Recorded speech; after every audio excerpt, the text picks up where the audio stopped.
Hi everyone, my name is Paris. I live in Hobart, which is a small city in the island state at the bottom of Australia, Tasmania. It's near Antarctica. I like to give history talks at technology conferences. Previously, I've given a talk on the history of Caribbean pirates to software engineers, and talks on medieval marginalia to software developers. Professionally, I'm a game developer at a studio called Secret Lab. We're best known for the open source Yarn Spinner narrative video game development tool, which has been spoken about at quite a few Write the Docs events around the world over the years. We're also really well known for our work on the popular video game Night in the Woods. I have a PhD in computing and a degree in medieval history, and I'm currently studying law, so I have diverse interests. Today I'm here to talk to you about libraries. We're going to talk about how libraries are special, we're going to talk about why we care about them so much, and we're going to talk about what makes them feel so special. My point here is to reinforce the nature of open data, open culture, open source, open documentation, and things like that. These concepts weren't born in the age of technology, they're older. Sort of. So, what comes to mind when you think of a library? A library, books. A library is a place full of books. Open space, lots of books, chairs to sit down and tables to read at. Crowded with books and aisles and the silence. Quiet place with lots of people and books. I'm thinking like an old English style, lots of timber. Classical, I suppose, lots of wood. Well, they're always cluttered. Like there's always lots of things in them. Like I don't think they have a particular style, but lots of stuff is their style. Pretty large space full of people just sitting in peace and quiet, listening to their own tunes, whatever, reading. Maybe there's a game of chess in the corner. Or a few people browsing around, taking books off shelves, sitting down reading, librarians putting books away. It's just a quick impression of people because you're not talking, because of the silence all around you. They're there for everyone. Everyone goes to libraries. Have a think about it. Tweet it at me if you're comfortable. I'd love to see. Perhaps it's something like this. Or perhaps it's something like this ancient library. Maybe it's your local library. Some place that's objectively nothing special. This is my local library. It's an ugly 1960s building. Perhaps it's a library you have in your house, or a collection you maintain on your computer. Maybe you're a smartass and you're thinking of your favorite coding library. We're not talking about those today, sorry. What do you think makes a library a library? What's a library got to do with the efforts of contemporary technology people who might work in documentation or related areas? Do you have some connections in your mind already? I hope you do. In this session, we're going to do a few things. We're going to look at the history of libraries, primarily the Western history, as that's my primary area, and we'll look at where libraries first arrived on the scene, and when something that we'd recognise today as a library first existed. Pretty fun. We're also going to touch on the books, documents, and data, and documentation, and what those mean, and why those things exist at varying points in history. It'll be a really good journey. At the end, we'll talk about how we know things, and how knowing things isn't the only thing that's important when it comes to a library. Knowledge has persisted across the ages with the help of libraries, documents, data, and beyond, but it's not just knowledge that's important. What's documentation, knowledge, and preserving all that mean in an era where digital artifacts could, in theory, survive in near perpetuity? It's easier than ever to catalogue and store things. So what's a library really mean? This talk isn't some magical knowledge handed down from on high. I don't have a spectacular purpose or mystical knowledge to impart. I just think, and I've noticed in the course of my research, that the history of libraries bears a remarkable similarity to the way the world of technology works, with documentation, documents, and other content. My point here is to make you think, more than anything. I hope you enjoy it. Let's get started. Libraries are a way that we can externalize knowledge, or memories, and make them concrete. Making them concrete makes them accessible. But it also makes them durable, reproducible, communicable, and socially active. Maps kind of do the same thing for geospatial, place-based knowledge. They make things communicable. Maps are artifacts that, when combined with other maps, incorporate individual, particular, and partial experiences of a space. They provide a summary and synthesis of points of view concerning a given territory. Libraries represent the sum of reading and knowledge of the individual readers who use them. A library is one of the places that embody the intellectual, literary, and spiritual heritage of a community. In a library, the written memory, with its importance as a foundation for identity, is seen as in a complete and tangible form. So this is all pretty artsy and hand-wavy, but it's true that a library is important to civilization. You'd be hard-pressed to find a relevant scholar who did not agree with the idea that, for at least the past 5,000 years or so, libraries have been essential to the advancement of civilizations. A civilization documents their heritage using information contained in text. A library not only preserves that text, but also makes that text accessible by superimposing a system for organization on it. We have to remember that the specific texts that libraries choose to preserve and the specific methods of organising them they choose and develop also manifest their own culturally and chronologically distinct patterns that reflect the role of power in the construction of heritage, as well as the definition of information and data itself. But that's outside the realms of this talk, maybe next year. A lot of modern scholarship and general punditry would suggest that the information age is directly connected to the internet and the rise of personal computers and all that good stuff. However, the history of books and the history of libraries clearly demonstrates that the information age started when humans started making texts. The information age is not a modern phenomenon. The rise of the information age, the real information age, is directly linked to the rise of libraries. But what's a library? What's a library really? What is it? Can any material accumulation of writings be described as a library? Maybe. A library is more than simply a spontaneous creation. It's something that's the result of an objective evolution, a series of shifts in the definition of content, aims, and uses. The earliest libraries would resemble what we'd call an archive today. Some clay tablets, some papyrus, made accessible to a very tiny, minuscule, literate portion of the population. We wouldn't really call it a library, it's an archive. These early libraries were created to record accomplishments, which usually meant transactions of the powerful, usually the politically and economically powerful. These transaction-driven libraries are why we still have the early medieval equivalent of a post-it note, where a noble requested someone buy roses for him. Could you please get me some wild roses, but make sure to include some that are not yet flowering? It was kept because a transaction was made. A record was needed. The civilizations in which these early libraries existed typically made little distinction between church and state. They were one and the same at this point. So libraries were often also temples. A library founded by Ptolemy, the Savior, the founder of the Ptolemaic dynasty in Egypt around 300 BCE, had three specific aims. Its three aims started to move libraries from merely church or transactional into other areas. The first aim was to collect every work written in Greek, and every sacred text of every contiguous civilization they could get a hold of and knew about. The second was to edit and authenticate the work of Greek poets and dramatists, and the third was to create a research collection for scholars to study all the aforementioned. Well-known scholars of the time were hired to be directors of this library. Among them was one named Callimachus, who died around 240 BCE. Callimachus was responsible for compiling the library's catalogue, which is a classified shelf list of 10 main classes. He divided it into things like drama, law, history. It referenced labels attached to the ends of the papyrus rolls. And within each of the classes, texts were arranged alphabetically by the primary author, following the titles that the author wrote. If I asked you how to guess how many texts were in Ptolemy's library at its peak, you'd probably underestimate it by a significant amount. It's because the library had upwards of 700,000, maybe even 1 million texts. It demonstrated that a well-organised collection was essential to any organised study of information, and it created a lot of precedents for the bibliographical control of large collections that span a variety of mediums and formats.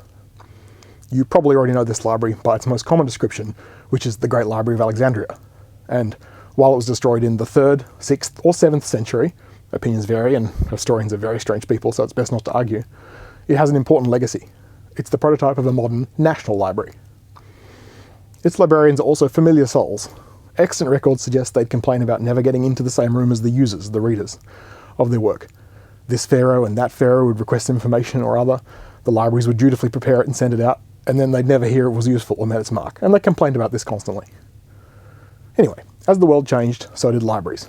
During the first part of the first millennium, CE, the standard information container used by libraries changed. This is because something happened. Christianity happened. Much of Christianity at the time was based exclusively on the examination, comparison, and discussion of the Bible. And the Bible had been made more accessible to many when it started being written on parchment, which was then folded and joined together along an edge and assembled into a codex. You thought I was going to say book. These codices could be easily adorned and decorated, something that couldn't be done with parchment alone, and this elevated the actual and perceived value above the mere information they contained. The church often referred to them as treasures. People still refer to the things libraries hold as treasures. For the next 10 centuries, give or take, in the Western world, the Roman Church gave certain institutions responsibilities for collecting and preserving these treasures. Libraries. The contents of modern libraries is really often referred to as treasures by almost everyone involved in the library industry, and people outside the library industry still love to call them treasures. Traditional Jewish law at the time said no writing with the name of God on it could be discarded. This means Jewish communities from the Middle Ages, well, the people that could write, wrote barely anything without referring to God. So These communities have given us a treasure trove of history ranging from love letters to medieval shopping lists. All neatly organised, treasured. Keeping and organising stuff is really important. The activities of these libraries in the area known as the Middle Ages, so 300 to 1500, laid the foundation for the concept and organisation of what you and I would recognise as a library. And at the end of the 15th century, the end of the Middle Ages, Gutenberg developed movable type, and within half a century the printing presses spread throughout Europe and expanded the production of books from hundreds to hundreds and hundreds and hundreds of thousands. For a period, the elite continued to favour the older, non-mass-produced manuscript form of the book. They did this to distinguish themselves from newer collectors. It was slightly cheaper to acquire a printed book than a manuscript. The elite came around though, and collectors switched from the old style thing to the new printed material. But as the elite collected unique, adorned and fancy, sumptuously bound books, the middle class did something more interesting. They started collecting information. The middle class appetite for informational text helped them advance because they documented the social and economic and cultural achievements of the era, and the middle class consumed it rapidly. The poorer classes were in on it too. They shared cheaply printed materials, the ones that could read, and it shared folklore of the kind that would have previously been orally communicated. And all these classes, particularly the lower ones, used this newly available information to make sense of the world around them. At the time, libraries identify with power, so the information resources of the most influential, powerful people were always on the shelves of the libraries that did exist. But increasingly there were some middle-class texts, and a tiny amount of lower-class texts on library-class shelves. The entire flow of information, creation, production, dissemination and beyond was basically deliberately designed to bolster existing patriarchies. Not much has changed in some fields, but some libraries did exist on the margins of these power structures. Many wives and daughters of gentlemen boasted their own impressive private libraries, which were acquired in part to demonstrate the wealth of the family. But these wives and daughters read the books of power that were kept on the shelves, and they read them in different ways to the way the male authors and owners would have intended. And we can see at this point that libraries began to transition from places where multiple interpretations and appropriations of texts were not really a thing to a place where multiple interpretations were the whole point. The libraries had moved from information storage to places in their own right, places where stuff happened, interpretation happened, meetings happened, groups happened. The stuff that happened still orbited the information housed by the library, but was by and large a separate set of activities. The library stored the information, and the people did things with the information. So while the early Christian libraries sought to effectively disperse text to as many people as possible, so they could collectively develop the same meaning and interpretations from them, the libraries that arose later in this era created a sense of community around the early nations of the world that were forming, because people were doing stuff in the libraries. Activities, analysis, gatherings. A community formed. A librarian of a burgeoning community library in what's now Germany in the Middle Ages, so roughly in the middle of the Middle Ages, so around 1100, once commented, "We put all our effort into preparing these documents, yet all they want to do is sit and talk amongst them. It's almost like the documents are secondary." We can see the library becoming a kind of medieval Starbucks, a third place. Later still, the literal combining of what had been the private libraries of local social, political and economic elite and the libraries of royalty, and sometimes the church, led to the creation of government-supported national libraries in a way that identified, collected, recorded and organised a nation's cultural heritage. However narrowly that heritage was defined. And again, activities formed around these collections. In the Renaissance era of Europe, nothing went to waste. Old documents, old books, everything was reused, often to make boxes, literal boxes. Many libraries of this era stored their documents in these boxes, which means not only is the material they stored of interest, but also the vessel containing it. A Renaissance-era librarian in Italy complained, "We store it, we catalogue, we keep it, we clean it, we make it accessible, but they only want to sit near it." The national libraries of countries that are now known as Germany, Spain, Great Britain, Sweden, and later the United States, specifically the Library of Congress, and the like, formed in this era. And when what historians refer to as the modernity era arrived in the 17th century, when people's daily life started to separate meaningfully into work and leisure, the libraries that did exist started to favour useful knowledge. Knowledge that would help readers become better consumers, better educated, better behaved citizens. And still, activities formed around these collections of useful knowledge. People wanted the knowledge, but they also wanted to do things with other people using the knowledge or around the knowledge. They wanted to share their approaches to using the useful knowledge. They wanted to improve the useful knowledge, and they wanted to build better things in groups using the useful knowledge. With the Enlightenment and the secularization of the Western libraries, they started to resemble the ones we have today even more strongly. Well, they kind of became part of the public sphere. Libraries began to explicitly acknowledge the activities people were doing in and around them, with their useful knowledge and incorporate this understanding of people's practice into the way the library functioned. Social libraries formed. Separate to national libraries and university libraries and private libraries, social libraries were run by fairly homogeneous socioeconomic groups that had their own clear idea of what useful knowledge was, and they still did more activities around the useful knowledge. Activities, constant activities. When Benjamin Franklin started the still extant Library Company of Philadelphia in 1731, a social library, he chose dictionaries, grammars, atlases, histories, and works of science and agriculture suited to the tastes of the young gentleman as the useful knowledge his library would hold, and facilitate activities around the collection. Many of these social libraries, like the one I just mentioned, are still around, but have transformed into public libraries or Athenaeum clubs. In the mid-19th century, in the Western world, taxes started to support public libraries. The British Public Library Act of 1850 set a template, and very, very quickly more public libraries were springing up all over the United Kingdom and the rest of the world. In the US, the Boston Public Library obviously set this template. All of these libraries focused on the provision of useful knowledge, and libraries worked very hard to identify what actually constituted useful knowledge, and they constantly met resistance from the public of this era. Why did they meet resistance? Well, the public mostly just wanted novels. If the useful knowledge did not mesh with the activities people actually wanted to do around and in the library, the public would just complain. People wanted novels, and the activities they did in the library community were reading stories together, sharing stories, and the like. This put public libraries in an awkward position. They received public funding through tax, and they wanted to be taken seriously as providers of useful knowledge, but they had to satisfy popular desires for leisure activities like reading, or risk becoming irrelevant to actual people. There's a great song, which I'll spare you from me singing, written by a librarian in the 1890s that mimics a song from Gilbert and Sullivan's Mikado that suggests that all users want is novels, novels, novels. From then on, public libraries have been engaged in a war of subtle persuasion. The American Library Association, established as a decidedly white, wealthy male organisation in 1876, originally had as its motto, the best reading for the greatest number at the least cost. And this idea still permeates public libraries today. The American Library Association, the ALA, recommended that novels should be no more than 15% of a library collection, even though they were 75% of the circulation across the USA at the time. Many public libraries followed the ALA's recommendation that users could check out 2 books at a visit, but only one could be a novel. Because there were so many libraries, by the late 19th century, most had abdicated the responsibility and authority to define the best reading to external institutions all around the world. Librarians, instead of being solely responsible for the choice of content in the libraries, trusted this overarching hierarchy of experts to identify the best reading and focus their efforts elsewhere. So libraries moved to providing for the greatest number at the least costs, and librarians started focusing on improving access to systems and institutional management. These priorities drew parameters around librarianship and quickly established its professional jurisdiction. These prototypical modern libraries focused on systematizing the libraries they worked in, as well as creating effective places and spaces for activities in libraries. A side story here, which we do not have time for in any meaningful way, would be Melville Dewey. You may recognize the surname.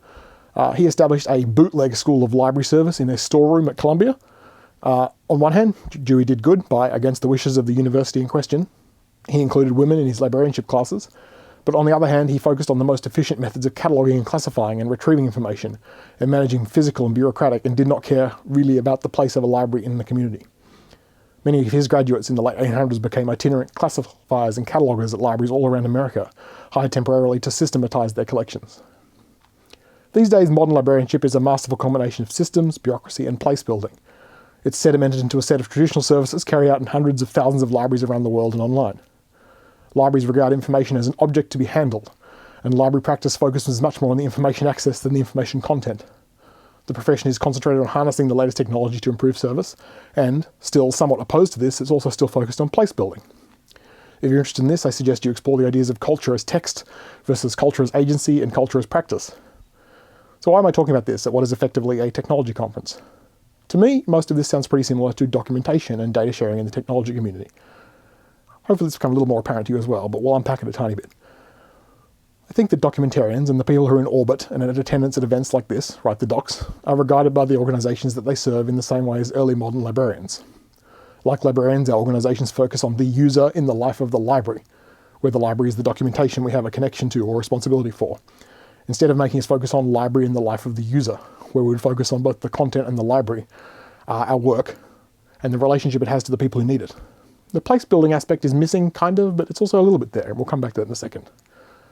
The discourse around documentation, the creation of good open data, open writing, tutorials, guides, API references, best practices, etc., has focused almost entirely on information access made possible by new technologies and less on the content and the kinds of people who need to use it. We're technology obsessed, and that's a good thing, like librarians. But we definitely should be also looking at how and why people want our information, and not just the technology it's presented or created with. What kind of communities can we create around the information we steward? What kind of places can we build? A really good example of this being problematic and leading to a less than ideal result, in my opinion, only in my opinion, is open data. So the concept of open data is a term that originated in the mid-90s. It originated with an American scientific agency. The specifics are not important. They did geophysical and environmental data. And then later on, interesting people with agendas like Lawrence Lessig and Tim O'Reilly got involved, as well as many others, and the modern open data movement got going in earnest. These days we have all sorts of open data and documentation portals for various countries and jurisdictions, and most of the big democracies of the world have some kind of data.gov.something. But they all follow the model set by early libraries. They're still kind of somewhere between the high Middle Ages and the early 1900s, if we equate it to libraries. Their approach is rooted in the idea that mass access to data and catalogue data is enough. No community, only data.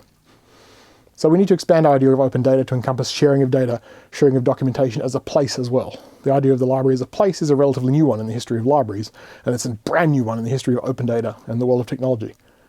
The documentation community specifically does a better job of this. We're embracing community with things like Slacks and Discords, but we can do better. We can be more like librarians than we are now. Libraries are ever-changing locations for communities to gather, sharing information, knowledge, ideas, know-how, techniques, technologies, tools. They're place-building exercises just as much as they're knowledge-sharing exercises. When we consider how the work we do in the technology community, as documentarians, as writers, as creators and purveyors of new data, new writings, we should probably look at the way that a space, a place is built, and consider whether we can help do that in our communities. Looking back, we see the value of a library as a place has evolved. Libraries of the distant past existed because of the wishes of kings or priests and served the purpose dictated by such.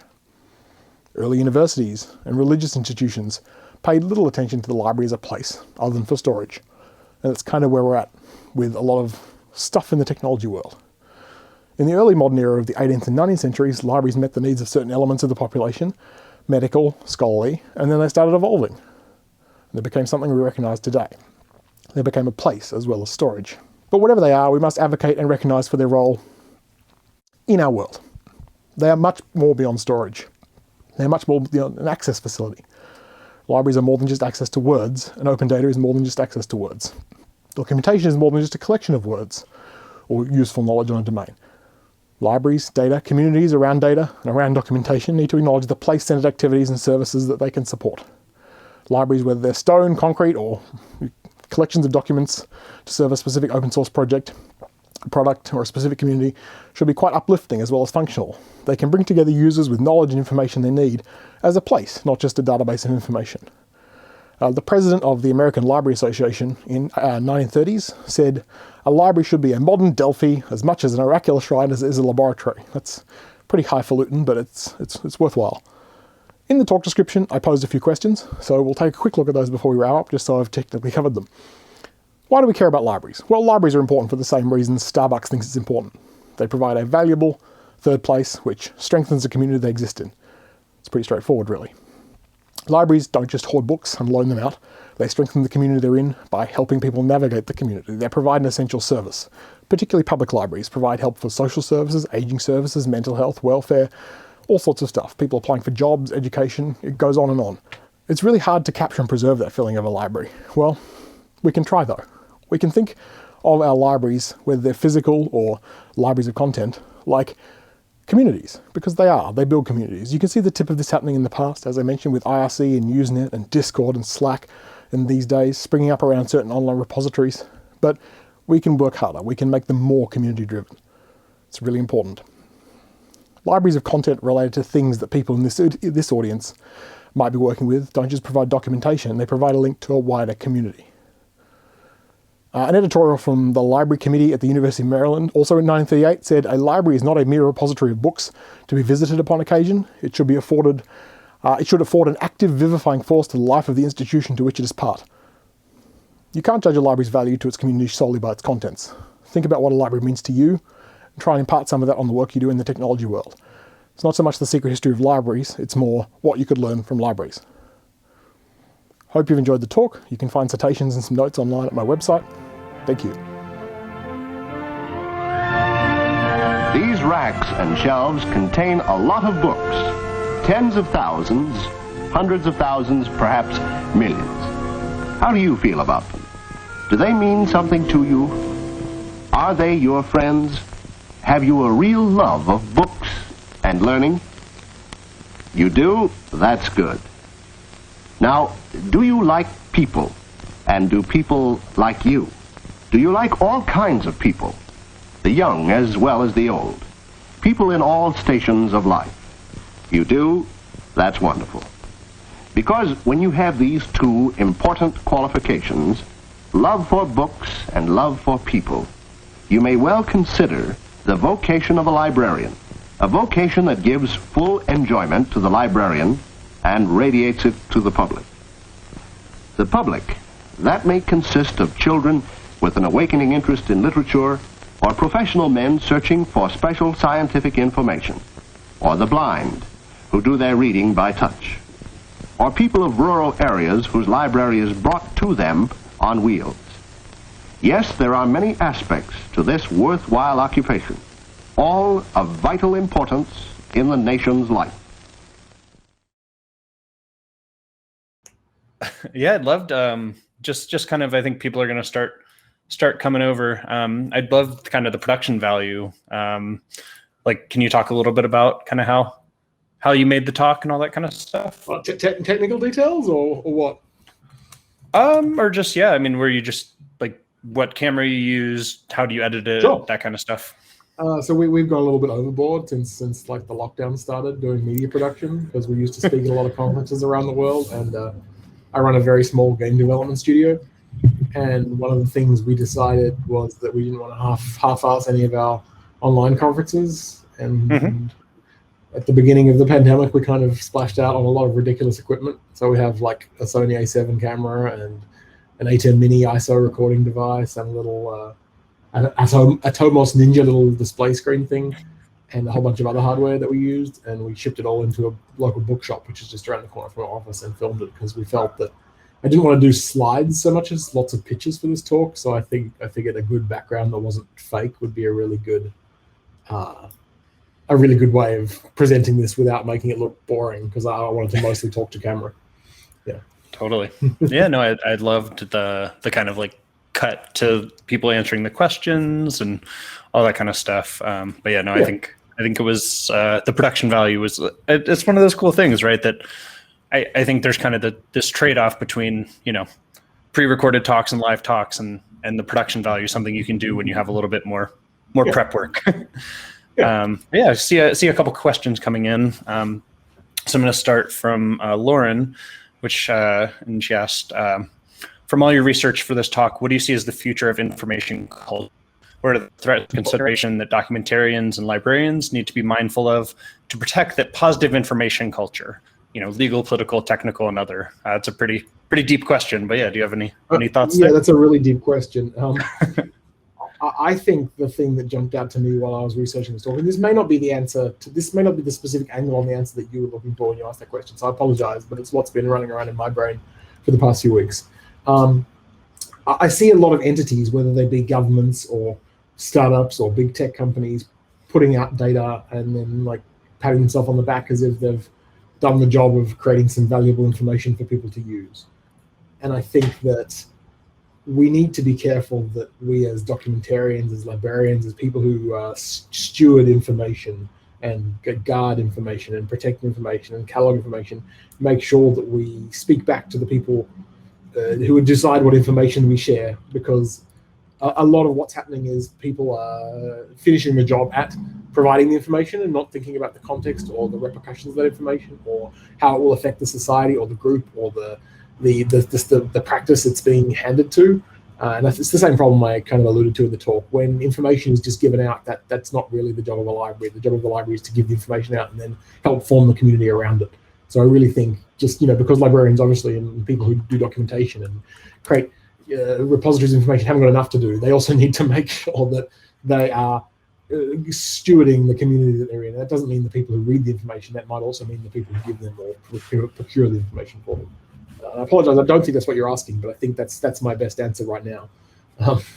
Totally. Yeah. No. I mean, I think it was a pretty heady question. I don't know if that slang translates, but in chat, she said it was great. So I'm curious. I mean, you touched on a little bit of this, but kind of one of the things I always think about is how librarians have been thinking about documentation problems for so much longer than we have, right? And so the Dewey Decimal System, how to categorize information. Like, do you this isn't exactly related to your talk, but do you see any places where there's like knowledge that's kind of in the librarian world that we could be kind of stealing for the documentation or kind of the software world? Yeah, like we should steal almost everything from the librarian world. Not much to categorizing and cataloging a catalog and making it accessible is just something that every startup, every company, every open source project has a totally different approach to documentation, even if they use the same underlying framework or software project to provide that documentation. They all catalog it totally differently. And we don't need it doesn't need to be homogeneous. Everything doesn't need to be samey for something to feel familiar enough that you can navigate it.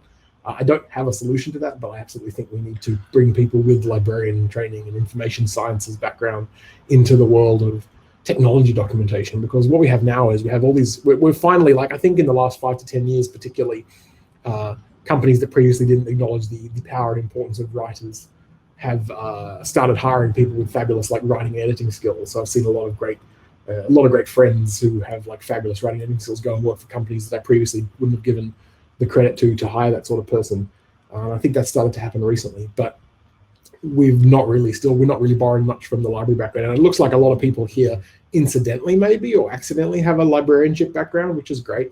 But I think that's probably something that companies should start looking for deliberately. Like I know back when I was finishing high school, I wanted to become a librarian for a bit there, and my PhD was on information science and how information moves around. It was on the HCI, human-computer interaction side of computer science, and very much the soft side of computing. And that's as close as I got to being a librarian. But I really think we should be borrowing all those information science and categorization and information literacy skills from librarians and bringing them into the docs world. That would be amazing.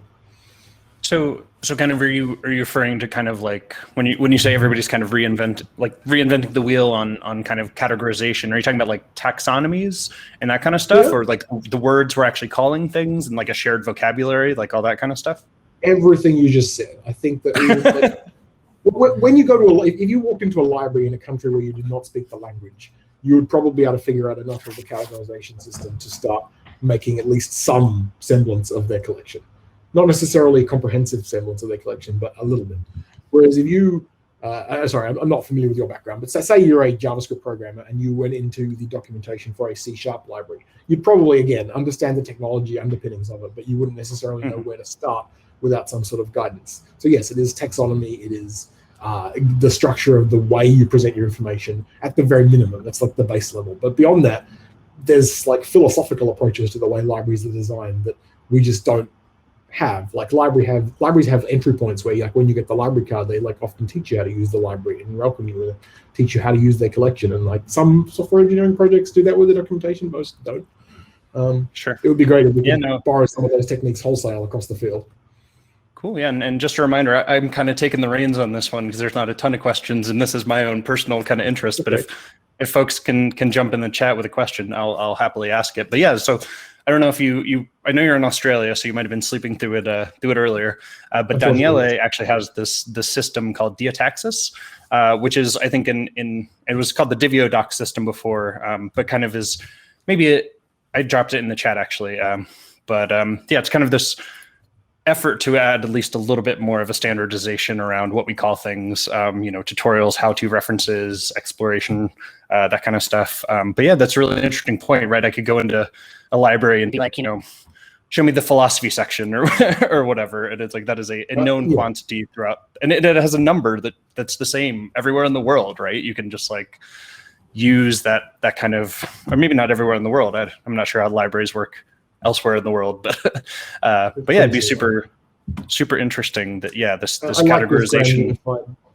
I like this grand unified theory of documentation in this Diataxis framework. That's a great idea. I had not heard of this, and I think this is definitely along the lines of what I would love to see more of. So fabulous fun, fabulous thoughts. Yeah, and Danny, he gave a talk kind of on it a little bit earlier today, but yeah, it was just kind of an interesting kind of exploration of the layout. Yeah, what is the common substrate or the common structure that we're all building up upon, and write the docs. That's been one of our goals for a long time, right, is to provide those resources, right? The like write the guide for how to write the guide, you know? Yes. Cool. Well, I think we're about at time, but I'm just curious. Did you have anything else you wanted to mention, to plug, to mention? No, to the I think folks thanks here? for everyone for watching. I really appreciate the great comments during the talk, and I hope it was a good way to end your day of the conference. Oh, we got one more question from Okay. Lisa, and so I'm gonna go ahead and Absolutely. ask that. So, digitizing unique library resources like old manuscripts has opened up scholarship to new audiences, and I've seen that change dramatically in the past 15 years. Any thoughts on what might be kind of the next big change like that to the kind of profession? So the next big change to like actual libraries. Yeah, the I things think- that have been with us for thousands of years. What's next? Well, I kind of think the biggest thing we'll see is actually related to the whole pandemic thing, and that will probably be more digitizing. But like I think a lot of universities have gone like, and I think this is not a positive necessarily. A lot of universities have gone like, we don't need lectures anymore because we can't do them in a safe way, and they're doing like the small group learning physically still in countries where that is safe, and they've just cancelled lectures permanently forever entirely. And I think you're going to see libraries be fairly similar. I really hope that libraries understand that they need to digitize their content more and make it available in a technical means, but also don't forget that when they do that, they must continue to provide the same services that they do in the physical space. So it's really the same drum that I was banging in the talk, in that when libraries start digitizing more and more things, and especially when and if people can't physically go to a library anymore, because it's not safe or because they're not inclined to or because society's changed in a way that doesn't encourage that anymore, I think libraries should be encouraging the communal physical space. And one thing along those lines is my local library during the pandemic started a Discord and had librarians in there doing readings for children and stuff like that. And that was a really cool thing to see. So that is the kind of thinking that I'd love to see. Yeah, so maybe I actually have one more question, but I did want to also note there's a book that I would highly recommend that's called Palaces of the People, which is all about kind of the history of social space. And yeah, I see Lisa in the chat as well. Yeah, like information is not the only thing that libraries provide for sure, right? And you being in that physical space that's open to everyone, and there's so few places in our society. I think the pandemic has made that even more obvious, right? Just the kind of like restrictions on indoor space and the communal nature of it all. Yeah, libraries are one of my favorite things. Yes. And so I missed this one actually in the chat. So one to end it on, I guess, is, did you know there was, quote, an exotic memoir of Paris in the 1920s behind you on those shelves, or was that a delightful accident? Oh, it was deliberate. Yeah. Awesome. There's some pretty funny titles on those shelves. Totally. I mean, it's the beauty of libraries, right? I will well, shout out go Cracked ahead. and Spineless. Cracked and Spineless is the local bookshop who allowed us to take over their floor for an hour and a half, 2 hours a couple of weeks ago to film that talk. And we really appreciate that. If anyone's ever in Hobart, go to Cracked and Spineless. It is the best bookshop in the Southern Hemisphere. Awesome. Well, yeah. Well, thank you again for the talk. People really seem to love it, and yeah, thanks for wrapping up the conference. And with that, I think we'll thank all of you for coming. And the social is going to start in about 25 minutes and go till 7 o'clock Pacific time. So that's in 2 hours long. But you can find the link if you click the reception. I keep trying to point to the screen and have people see it. But anyway, go to the reception tab. There's a huge link there that'll drop you into our social. And otherwise, go enjoy your break. And thanks so much for coming.